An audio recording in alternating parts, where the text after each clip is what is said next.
시작하시겠습니다. 오늘도 하나님에 대해 더 알아가고 그 이름 높여드리기 위해서 주일 예배에 나오신 분들 진심으로 환영합니다.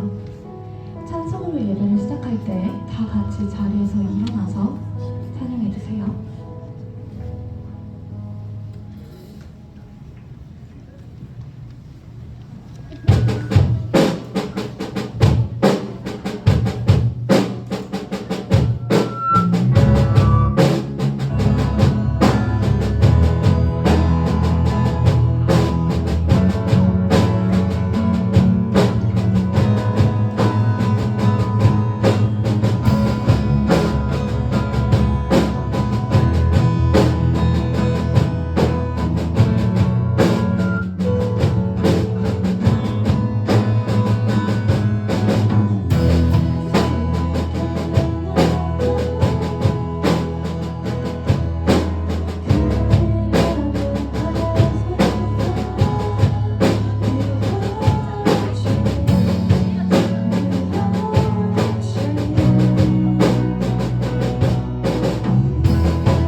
전능하신 하나님을 예배하는 거룩한 시간 되길 원한다고 기도하며 찬양하시겠습니다.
인생 역전이라는 제목을 가지고 하나님 말씀을 나누겠습니다. 예수님을 믿고 일어나는 일 가운데 하나가 뭐냐면 디렉션, 방향이 생긴다는 거예요. 전에는 생각해보지도 않았던 그런 방향, 바로 하나님을 향한 분명한 디렉션이 그렇게 생겨나는 거예요. 저는 이것을 가리켜서 여러분이 알아듣기 쉽게 생명의 뚫어뻥이라고 표현하고 싶습니다. 여러분 뚫어뻥이 뭔지 알아요? 화장실 옆에 항상 있는 거. 그래서 변기가 막혔을 때 그것을 뻥 뚫는 거죠. 아침밥 먹고 온 여러분 죄송합니다. 그러니까 전에는 뭔가 꽉 막혀 있고 더러운 것들로 이렇게 가려져 있어서 보이지 않았고 생각지도 않았던 그런 디렉션인데 어느 순간 갑자기 어떤 빛이 임하고 무슨 역사가 막 일어나서 뚫어뻥 돼가지고 하나님에 대해서 생각하기 시작하고 하나님께 모든 것을 맡기고, 제가 전에도 그랬죠?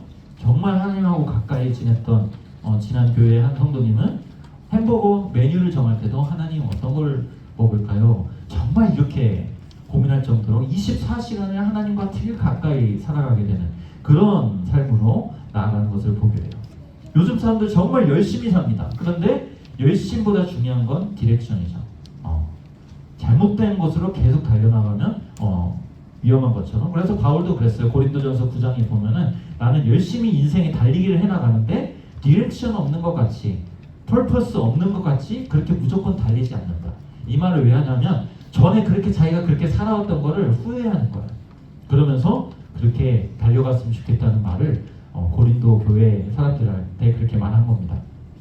자, 오늘 본문에도 보면 인생의 디렉션을 발견하지 못하는 많은 사람들이 그렇게 등장합니다. 게네사렛이라고 하는 큰 호수에 이렇게 주변에서 많은 사람들이 예수님의 말씀을 그렇게 듣고 있었어요. 그리고 그 주변에 어부들이 그물을 이렇게 씻고 있습니다. 자, 시간대는 모닝, 아침이에요. 이 팔레스타인 지역이거든요. 우리 지금 이 성경을 보고 있는 이 지역이 팔레스타인 지역인데 거기서는 당시에 밤에 물고기를 잡고 낮에는 잡지 않았어요. 그래가지고 지금 아침에 때에 아무것도 물고기를 잡지 못하고 빈 그물을 아무 물고기도 잡지 못한 비어있는 그물을 그렇게 씻고 있는 거예요. 그물을 잘 관리해야 다음에 또 쓸 수 있을 거예요. 그러니까 여러분 한번 상상해 보세요. 밤을 샜는데 아무것도 손에 쥔 것이 없어. 여기 밤새 공부했는데 그렇게 된 거예요. 눈물이 나고 허무하죠. 이렇게 기대하고 또 좌절하고 또 기대하고 좌절하고 이런 사이클이 계속 반복되다 보면 어떻게 됩니까? 기대를 안 하게 돼요. 그렇게 계속 살다 보면은 오늘 아침에 눈을 떴는데 오늘 하루도 눈물이 날 걸 알고 좌절할 걸 알고 허무할 걸 알면서 그렇게 살아가는 거예요. 그런 사람은 어떻게 돼요? 사방은 다 뚫려 있지만 감옥 같은 삶을 사는 거죠. 정말 오늘 하루를 살아가는 그런 재미가 하나도 없어. meaningless. 자, 오늘 본문은 그렇게 허무한 가운데 있던 한 사람이 인생의 디렉션을 발견하게 되는 그런 스토리입니다. 바로 오늘의 주인공도 베드로예요. 바다 시리즈거든요. 지난주에 이어서. 자, 오늘 본문을 읽으면서 저는 예수님과 베드로가 처음 만나는 그 순간부터 아주 익사이팅했어요. 정말 마음에 와닿았어요. 3절에 보니까 예수께서 한 배에 오르셨는데 그 배를 알고 보니까 그 배가 누구 거예요? 시몬 베드로의 배였다. 이렇게 말하고 있어요. 자, 한 절 앞에 보면 더 재밌는 게 있는데 두 배가 있었다고 했어요. 자, 호수에 두 배가 있었는데 예수님이 선택하여서 딱 올라간 그 배가 누구의 배였다는 거예요? 베드로의 배였다는 거예요. 수많은 사람의 배들이 있어. 근데 베드로의 배에 예수님이 오르기 시작하니까 베드로는 축복의 주인공이 된 겁니다. 정말 운명적인 순간이죠, 베드로한테는. 자, 이런 일들 속에서 나타난 귀한 은혜를 오늘 두 가지만 가지고 은혜를 나누고자 하는데요. 첫 번째, 같이 한번 따라가겠습니다. 예수님이 주인 되실 때 라고 말했습니다. 김준영 목사가. 자, 저를 따라해서 한 번만 읽을게요. 자, 저를 따라서 예수님이 주인 되실 때 허무함이 끝난다. 다시 생각해도 진짜 웃기네. 그 부분 자르고 싶네요. 자, 조금 전까지만 해도 베드로가 굉장히 허무했어요. 그리고 이 배의 주인공은 베드로였어요. 근데 예수님이 배에 올라가신 뒤로부터 이 배의 주인이 바뀌어요. 롤드가 바뀌어요. 사절 한번 보세요. 누가 누구한테 지금 지시를 하고 있어요. 예수님께서 무리들한테 말씀 전하시는 것을 마치고 베드로에게 이르시되 깊은 데로 가서 그물 내려라. 자, 이 배 누구 거라고 그랬어요? 원래 베드로의 거였는데 지금 누가 누구한테 명령하고 있어요? 예수님이 베드로한테 말하고 있어요. 베드로야, 그물 씻지 말고 저 깊은 데로 가서 그물 내라. 여러분, 이거 굉장히 이상한 말이에요. 주인이 바뀌어서 이래라 저래라 하는 그것도 좀 웃기지만 이 명령이 진짜 이상해요. 깊은 데로 가서 그물을 내려라. 왜 제가 이 말이 이상한 말이라고 했냐면 아까도 말했지만 지금 시간대는 낮이에요. 해가 중천에 떠 있어요. 그 낮에는 물고기를 잡지 않아요. 밤에 물고기를 잡아요. 근데 지금 낮에 해가 떠 있는데 이제 해가 떠오르기 시작하는데 가서 물고기를 잡으라는 거예요. 그리고 당시에는 낮은 데에서 물고기를 잡았어요. 근데 깊은 데 가서 물고기를 잡으라는 거예요. 자, 베드로는 전문가예요. 피셔맨 전문가예요. 그런 면에서 예수님은 비전문가예요. 베드로보다 물고기 잡는 것에 대해서 스킬이 별로 없는 게 당연해 보여. 근데 무시해버려도 괜찮은 말 같은데 중요한 건 베드로가 예수님의 말을 듣습니다. 생각해보세요. 여보가 뒤에 여보가 있어서 제 여보가 와이프가 있어서 제가 여보라고 했어요. 여러분이 뒤에서 그렇게 자꾸 움직이지 마요, 사모님. 자, 여러분이 전문적인 세계적인 암 의사가 됐어. 여러분 가운데 한 명이. 제가 만나본 우리 청소년 중에 의사 되고 싶은 사람 많더라고요. 암 전문가인데 어떤 홈리스 한 명이 청년이 와가지고 야 거기 가서 이렇게 해가지고 이렇게 수술해서 이렇게 해 이런 걸 한 느낌 그런 느낌인 거예요. 여러분 베드로 제가 아무튼 말하자면 굉장히 이상한 캐릭터예요. 순수한 캐릭터가 아니에요. 말 잘 듣는 캐릭터가 아닌데 지금 왜 예수님 말씀을 듣고 있을까요? 아까 좀 전에 무리들한테 자기 배에 올라서 이렇게 말씀을 전한 그 예수님 말씀을 듣고 감동이 된 거예요. 저 말씀의 지혜와 어토리티가 보통이 아니라는 것을 베드로가 인정하게 된 거예요.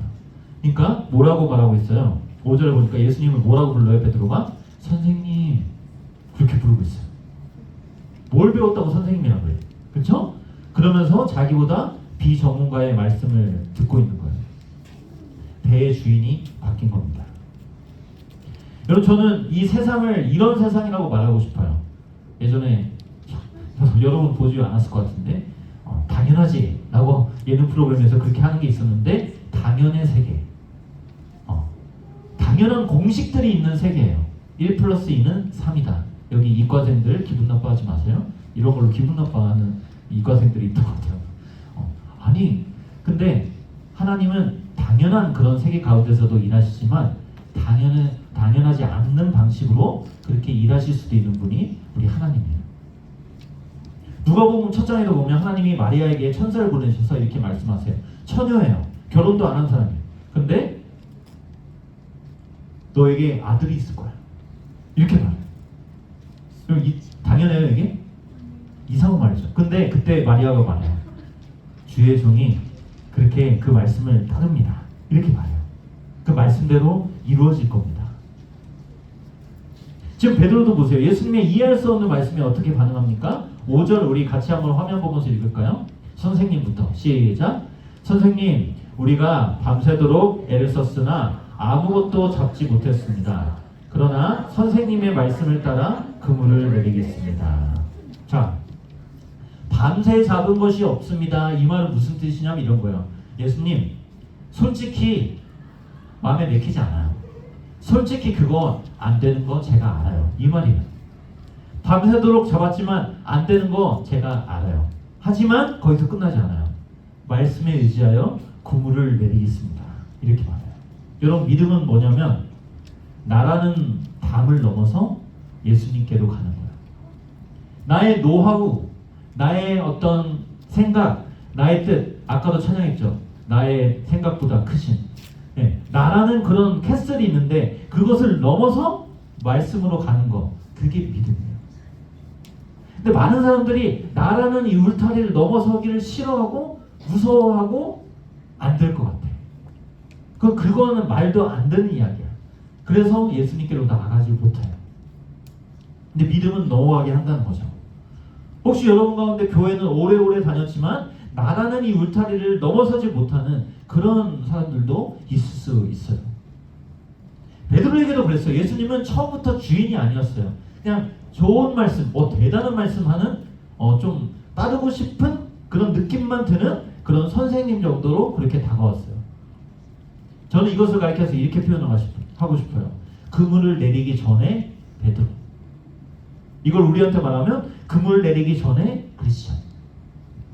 아직 내가 더 좋은 크리스찬.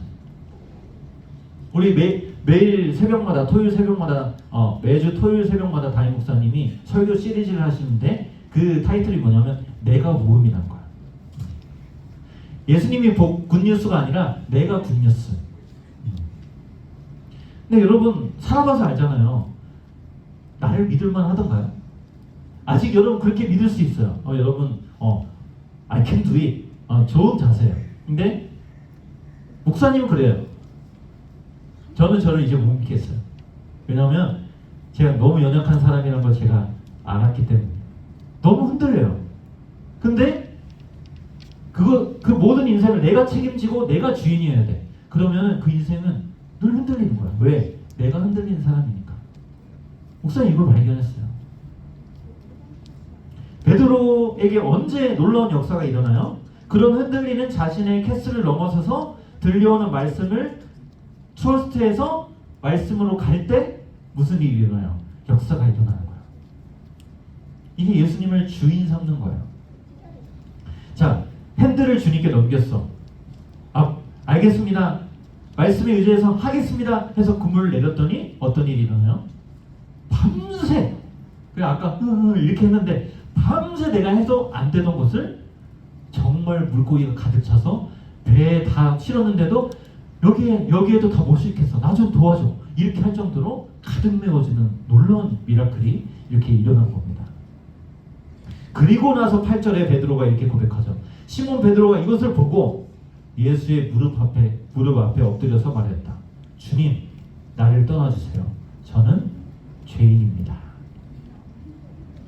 이상하지 않아요? 예수님이 무슨 그 사이 베드로만을 위한 특별 수련을 했나요? 여름 수련회? 아니에요. 그냥 놀라운 기적을 봤는데 베드로가 저 죄인이에요.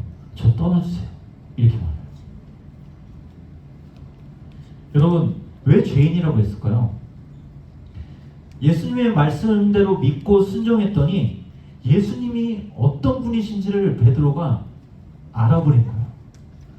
여러분, 하나님의 정말 크시고 하나님이 얼마나 거룩하신 분이신지를 우리가 알게 되면요, 우리도 그 하나님 앞에 무릎을 꿇고 바짝 엎드리게 돼요. 뭐 이런 예도 많이 하잖아요. 여러분, 대통령이 여러분 앞에 왔다고 생각해 보십시오. 하이 트리더 이러겠어요? 뭐 캐나다 정서는 그럴 수 있어요. 근데 한국은 그렇게 못해요. 네, 아무튼 예.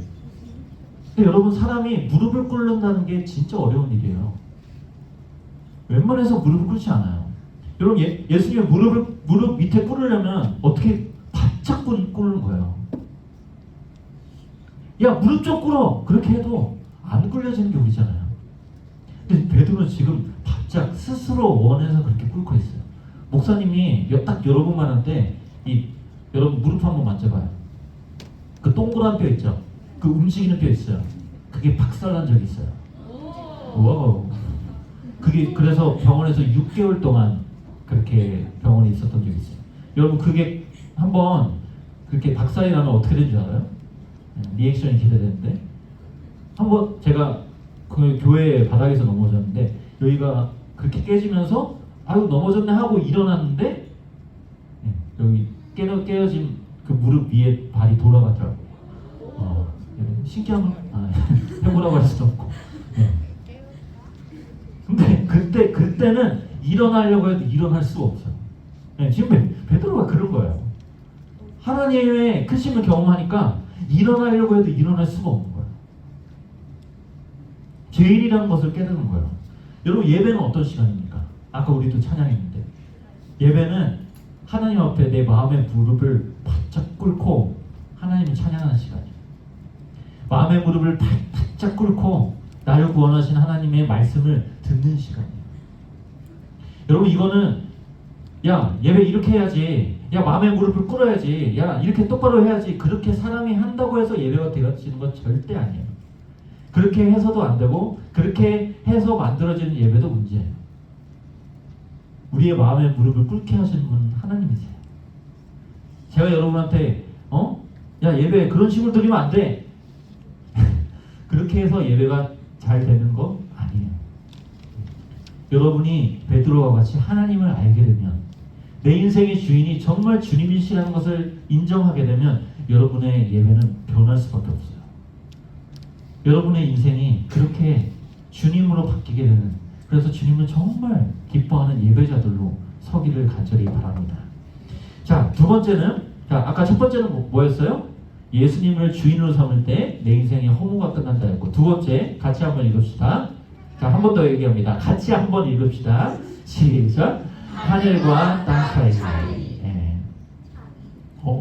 어제 담임 목사님도 이 얘기를 해서 여러 가지로 메시지가 겹쳐서 되게 놀랐어요. 담임 목사님도 어제 이 얘기를 하시더라고요. 어린애가 가장 크게 표현할 수 있는 게 뭐예요? 하늘만큼 땅만큼. 네. 그만큼 하늘과 땅은 엄청난 차이가 있다는 것을 우리 한국 사람들이 그렇게 표현하는데, 베드로가 그런 차이를 경험했어요. 우리 10절하고 11절 같이 한번 읽어봅시다. 10절과 11절. 또한 같이 템포를 맞춰서 시작. 또한 세베대의 아들들로서 시몬의 동료인 야고보와 요한도 놀랐다. 예수께서 시몬에게 말씀하셨다. 두려워하지 말아라. 이제부터 너는 것이다. 그들은 배를 무태된 뒤에 모든 것을 버려두고 예수를 따라갔다. 아멘. 이번 주에도 선생님 두 분 신방하는데 한 선생님을 낚는 데 성공했다는 그런 말씀하셨는데 그런 낚는다는 말은 아니고요. 여러분 오늘 이야기에서 뭐가 기적이냐고 그렇게 여러분 말한다면 여러분 무슨 장면을 택하겠어요? 신기하고 놀라운 장면. 세상 사람들을 말하면 다 하나같이 물고기 많이 잡은 장면. 그걸 택할 거예요. 하지만 오늘 본문은 그걸 말하고 있지 않아요. 그것도 중요하지만 오늘 본문에서 진짜 기적은 베드로가 그 모든 것을 다 버리고 예수님을 따르기 시작했답니다. 여러분 베드로 이전까지 뭐만 꽂혀서 살았던 사람이에요? 물고기만 꽂혔던 사람이에요. 물고기 잡아서 그거 팔아서 잘 먹고 잘 살고 그렇게 하루하루 살아가는 것이 인생의 디렉션이었던 사람이에요. 근데 그 베드로가 뭘 싹 다 버리고 있어요? 그 자기에게 있던 배, 그물, 낚시 그런 것들 싹 버리고 예수님을 따르고 있는 거예요. 여러분 이게 기적 아니에요? 성경은 이것을 보여주려고 이것을 말씀하려고 앞에 이야기를 하고 있는 거예요. 여러분 하루하루 살다가 물고기 우와 대박 물고기 잡으면 잠깐은 기쁠 수 있겠죠. 그런데 그거 물고기 다 먹고 다시 물고기 잡으러 나아가는 그때면 다시 허무해지는 거예요. 그게 인생이에요. 그래서 사람은 밥만 먹고 사는 것이 아니라 미닝 그리고 인생의 보람을 먹고 산다 그런 말이 있어요. 사람한테는 아무리 맛있는 거 먹어도 목사님 어제 또 너무 맛있는 거 먹고 싶어서 밤에 아내한테 우리 맛있는 것 좀 먹고 오자고 하고 밤에 뭐 좀 먹고 왔거든요. 근데 잘 때 되니까 화장실 갔다 오니까 또 허무해. 근데 우린 목사님 또 맛있는 걸 먹고 싶어. 여러분하고도 맛있는 거 먹고 싶어요. 근데 이 우리 안에는 하나님이 주시는 그 살아가는 보람, 그 의미가 채워지지 않으면 늘 그렇게 허무해지는 게 우리 인생이에요. 하나님이 그렇게 우리를 만들었어요. 하나님으로 채워지지 않으면 이 이걸 느끼지 못하는 게 바로 우리예요. 만약 베드로가 오늘 물고기 대박 많이 잡고 그렇게 이야기가 끝나버렸으면 오늘 성경은 똑같은 거예요. 허무의 메시지를 주고 있는 거예요. 우와 예수님 대박이다. 예수님 기적을 줄 수 있는 대박분이다. 우리도 그 예수님 믿고 우리도 대박 한번 쳐보자. 그렇게 또 허무함으로 또 우리 성경이 말씀하고 있을 수 있다는 거예요. 무엇이 베드로의 이런 빈 그물질 인생을 허무한 인생을 그치게 했냐면 10절에 이 말씀 하나예요. 두려워하지 말아라. 이제부터 내가 너를 사람 낚는 어부가 되게 할 것이다. 이 말씀을 하세요. 여러분 사람을 낚는 거, 그 다음에 물고기를 낚는 거는 하늘과 땅 차이예요. 하나는 목적이고 하나는 수단이에요. 여러분 나는 이런 목적을 위해서 살아간다고 그렇게 생각하다가도 더 큰 목적을 만나면 그건 수단이 돼요. For example, 우리가 돈을 많이 벌겠다. 그렇게 나아가요. 근데 돈을 위해서 그렇게 살아가는 사람이 여러분 목사님은 돈을 많이 안 벌어봐서 모르겠어요. 근데 부자들이 말해요. 어느 정도 돈을 벌고 나면 그 이상에는 기쁨이 없대요. 그래가지고 더 좋은 그런 사업을 하고 어려운 사람들 도와주고 하는데 그런 어려운 사람들 도와주면 돈이 뭐가 되는 거예요? 수단이 되는 거예요. 마찬가지예요.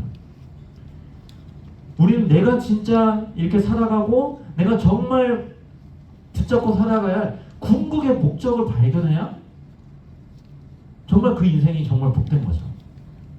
지금까지 베드로는 자기 자신만을 위해서 살았어요. 자기 가족 먹여 살리는 것만을 위해서 살았어요. 근데요 하나님이 주신 콜링, 이 사명의 특징은 뭐냐면 개인을 넘어서요. 우리 가족을 넘어서요. 그럼 하나님의 콜링 단순히 일이 아니에요. 여러분 이따가도 나누겠지만 여러분은 무슨 꿈을 가지고 있습니까? 그러면은 저는 나중에 이런 일을 할래요. 난 의사가 될래요. 난 선생님이 될래요. 이런 걸 말할 수 있는데 여러분 사명은 일이 아니에요. 지금 베드로 보세요. 사람을 낳는 어부가 되게 하겠다. 이런 목적, 빅피처를 하나님이 알려주신 거지. 이 일을 위해서 너는 이런 일 하고 저런 일 하고 이런 직업 갖게 될 거야. 이런 말 하셨습니까? 아무것도 안 하세요. 사명의 중요한 것은 누구를 따라가느냐는 거예요. 아까도 말했지만 디렉션이 누구냐는 거예요. 담임 목사님 어제도 그런 말씀하셨어요. 한 청년이 여러분 나중에 되면 이제 대학교 가고 어떤 사람 일하고 청년이 되겠죠. 그런 20대 청년이 목사님한테 와가지고 이런 질문을 했대요. 목사님, 전 나중에 20년 후에 저는 무슨 일을 하고 있을까요? 좀 그런 것이 고민이 많이 됐나 봐요. 그때 이제 목사님이 가까운 사이에 하셨나 봐요. 그렇게 말씀을 하셨대요. 무슨 일을 하는 게 중요한 게 아닙니다. 누구를 따라가느냐가 중요한 거예요. 그렇게 말씀을 하셨대요.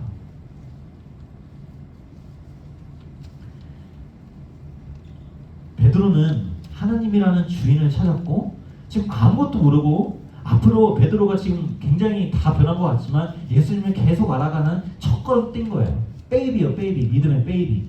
근데 아무튼 방향을 발견하고 그 주님을 따라가기 시작했다. 이게 오늘 설교의 제목처럼 인생 역전인 거예요. 여러분, 신앙생활은 여기서부터 시작되는 거예요. 신앙생활은 진짜 인생은 예수님을 만난 뒤부터다. 이런 말씀도 목사님이 들은 적이 있어요. 주님이 나의 구원자 되셔서 결국 주인 되시는 이 역전, 이게 진짜 대박인 거예요. 물고기 잡은 게 대박이 아니에요. 여러분, 우리가 그렇게 싹 다 버리고 예수님을 따라가는 그런 것을 보고 세상 사람들 그럴 수 있어요. 진짜 쟤 대책 없다. 쟤 진짜 노답이다. 저 어떻게 살라 그러냐. 근데 여러분, 믿음의 길이라는 건요, 잘 생각해 보세요. 이건 좀 천천히 할게요. 믿음의 길이라는 건요, 믿음이 없으면 갈 수 없는 길이라는 말이에요. 일로 내가 가도 되겠다. 이 정도면 되겠다. 믿음 없어도 내가 그냥 걸어갈 수 있는 길은 사실 믿음이 아니에요. 믿음의 길이 아니에요. 누군가가 보면 진짜 노답인 것 같고 막막해 보이지만 주님이 주신 그 말씀 의지해서 믿음 가지고는 걸어갈 수 있는 길, 그게 믿음의 길 아닙니까? 저는 여러분이 그런 길을 걸었기를 초대하는 거예요. 막막해 보이지만 주님이 오라고 하신 길이면, 주님의 말씀이 있으면 그게 제일 안전한 길이에요. 이게 성경이 말하는 믿음의 길이에요. 제가 계속 강조하죠. 저 진짜 아무것도 없어요. 당장 저 가진 집도 없고요. 아무것도 없고, 뭐 나중에 차차 이야기하게 되겠지만 캐나다로 온 데도 진짜 대책 없이 왔어요. 결혼할 때 정말 근사한 거, 나 나중에 목사님 인테리어 좋아하거든요. 온갖 좋은 거 돈 안에 퇴직금 다 팔아가지고 다 샀는데 하나님이 어떤 마음을 주셔서 캐나다로 오게 됐어요. 언제까지 캐나다에 있을지는 아무것도 몰라요. 저한테 목사님 나중에 뭐 할 거예요? 미리 말할게요. 물어보지 마세요. 저한테는 계획이 없어요. 그냥 가는 거예요. 근데 중요한 건 그 신혼살림 그거 다 팔았어요. 진짜 바보죠. 세상 사람 미친 사람이죠. 근데 저는 누가 뭐라 그래도 행복해요. 누가 뭐라 그래도 이렇게 걸어가는 길이 가장 안전해요. 왜냐하면 여기로 부르신 콜 하신 분이 하나님이시기 때문에 저는 걱정 안 해요. 때로는 흔들릴 수 있죠. 아니, 많이 흔들리기도 해요. 하지만 정신 차리면 잘 왔다, 이렇게 생각을 하는 거예요. 이 미랄교회에 오게 된 그 스토리도 참 언제 여러분과 나누게 될 일이 있을 텐데 하나님이 옮겨주셨어요. 저는 이 미랄교회로 옮겨주신 분이 하나님이시라는 것을 믿기 때문에 이 하고 있는 사역들 가운데 여러 가지 일들이 있을 수 있죠. 여러 가지 문제가 터질 수도 있죠. 근데 걱정 안 해요. 왜? 하나님이 여기 부르셨으니까 하나님이 책임지십시오. 저 이런 당당함이 있어요. 만약에 제가 여기 그래도 미랄교회는 이제 잘 그래도 서포트 해주시는데 배고파 죽을 상황이 있다. 안 죽어요. 하나님이 먹여 살리시고 하나님 다 책임지신다고 저한테 얘기하셨기 때문에 이런 당당함. 그래서 성경은 말해요. 세상을 이기는 것이 있는데 믿음이가. 여러분 정말 믿음의 사람 됐으면 좋겠어요. 말씀 정리하면서 여러분 잘 보세요. 예수님이 베드로의 배에 올라탄 것 같지만 잘 보세요. 지금 베드로가 예수님의 배에 올라타 있어요. 예. 선장이 예수님이 돼 있어요. 베드로가 계획하지 않아요. 이리로 가야겠다 저리로 가야겠다 베드로가 지시하지 않아요. 선장 대신 예수님이 가는 길로 베드로는 따라가는 거예요. 이게 여러분 인생 역전이고 여러분 이런 인생으로 여러분 꼭 나갈 수 있길 바라요. 예수님이 굿 뉴스입니다.